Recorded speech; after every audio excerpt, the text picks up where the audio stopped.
The content that's best shared is the stuff that you know like the back of your hand. It's the stuff that you're most confident in. There's data behind it. There's real results behind it. You're not just out there hand waving some hypothetical, what have you. You've actually done the work and you've got the receipts to prove it. I kind of think about it as going to check out at Costco. A mentor of mine once told me that no entrepreneur will grow their business into more pain. This person was talking about pain like not spending enough time with your family or requiring a lot more travel or something like that. But I think pain can be something else. Pain can also be psychological pain. I was talking with a coaching client today who is trying to grow their consulting business. He's trying to double it from where he is to where he wants to go. And really it only takes 3 or 4 more clients at the rate that he's charging, but it's feeling like a lot of pain. So there's a couple things. One is it's feeling like pain because he'd have to work a lot more. But also right now, he's not working as much as he wants to. It feels like pain simply because he's just going to have to do a lot more effort, which is fair. And the more work that you have and the more money you make, the more you're going to have to work. But the interesting thing to me was the pain that he was really talking about was the pain associated with being visible. We were talking about generating leads. And basically my idea when it comes to growing a small agency is get leads every week, get clients every month, and deliver consistently. It's kind of it's how the circle works. If you deliver well, then they're going to refer more people to you.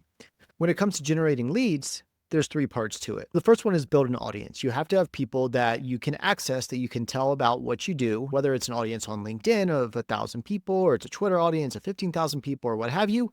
You have to have an audience somewhere, or you have to build one. The second one is being visible, sharing what you know, sharing stories, sharing examples of your work. You have to be willing to be seen. The third one is generate demand. So have ways for people to raise their hands to say that they're interested in something that you have. It might be a free webinar. It might be a simple paid audit. It might be an ongoing retainer, but you have to be able to get them to raise their hand. The second one was the interesting one for this coaching client of mine, though. When we were talking about being visible, I could see that his body kind of froze up a little bit. And we were talking about that, and he told me that he has this very real fear around being visible because in his space, people are very open to telling you that they think that you're wrong. They're very willing to give you their opinion. The thing about this space, the search engine optimization space, is that there's really no right answer for a lot of these things. There are certain things that work on one site and won't work on another site, and you're not really sure why. There's just so many moving parts that SEO really is honestly a lot of opinions. You can do studies and that kind of thing, but you can't for sure say that something is going to work. He is afraid that he's going to say something that then he's going to catch a lot of backlash. Someone's going to disagree and people are going to pile on. It's just going to feel really bad. As someone who's been through this before, I've learned a few things that are going to be helpful for him and I think are going to be helpful for you. The first one is to understand that you're never going to make everybody happy. There's always going to be some jerk out there that's going to disagree and they're going to be a complete jerk about it. They're not going to be empathetic and they're just going to try to make you feel like a jerk to try to make themselves feel better. These people always exist. You're never going to make everybody happy. So why even try? Do what is true to you and you're going to end up a much happier and probably more successful person. The second one is the biggest point, which is integrity. If you're sharing something that you're not quite sure about and you're afraid that people are going to come at you and you're afraid that you might actually be wrong, that's probably not the type of stuff that you want to be sharing. Personally, I like to share stories. I like to share stuff that I've just dealt with a coaching client or an agency client or a teammate or something like that. Obviously being as empathetic and anonymizing it as much as I can. But ultimately, the stuff that you share best is the stuff that you're fully in integrity with. If you tell a story about something that happened and how you dealt with it, no one can come back and say you were wrong. They might say like, oh, I would have dealt with it this way, or I would have dealt with it that way, or when I approached it in the past, I did it this way. Great. I appreciate your opinion and I'm going to take that into account in the future. But if you're telling a story, no one can say that you were wrong necessarily, unless you were a jerk, in which case, don't be a jerk. The content that's best shared is the stuff that you know like the back of your hand. It's the stuff that you're most confident in. There's data behind it. There's real results behind it. You're not just out there hand waving some hypothetical, what have you. You've actually done the work and you've got the receipts to prove it. I kind of think about it as going to check out at Costco. I've gone through Costco. I bought their giant squishmallows and their packs of 100 packs of fruit snacks for my kids. And I've checked out and I'm heading towards the exit. What do I have in my hand?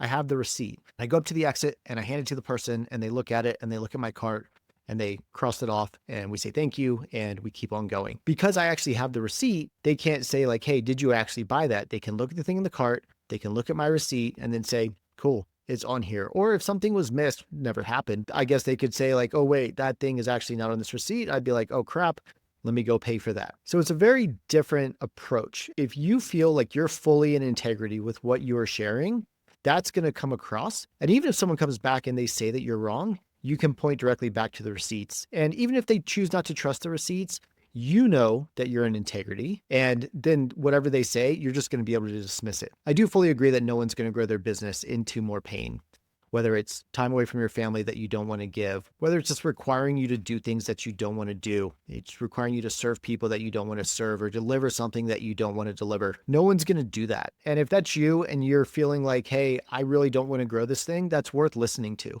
But if you do want to grow it and there are things like this holding you back, it's worth digging into. I've personally done a lot of personal development over the years. A large reason why I'm stepping into coaching now is because of a lot of the personal development work that I've done over the last couple of years with one specific mentor. And ultimately, it's the thing that's most in integrity for me. If this is something that you're struggling with yourself and you're like, I want to grow, but I'm not doing it and I'm not doing the work that needs to be done, reach out. Maybe it's something I can help you work through, because ultimately, coaching is about helping you grow and helping you push through the things that are holding you back. You're a smart person. You know what to do. And if you don't, we can work through that together. But at the end of the day, our mindset is really what controls whether we're successful or not. So for what it's worth, I hope that helps. Let's see you later.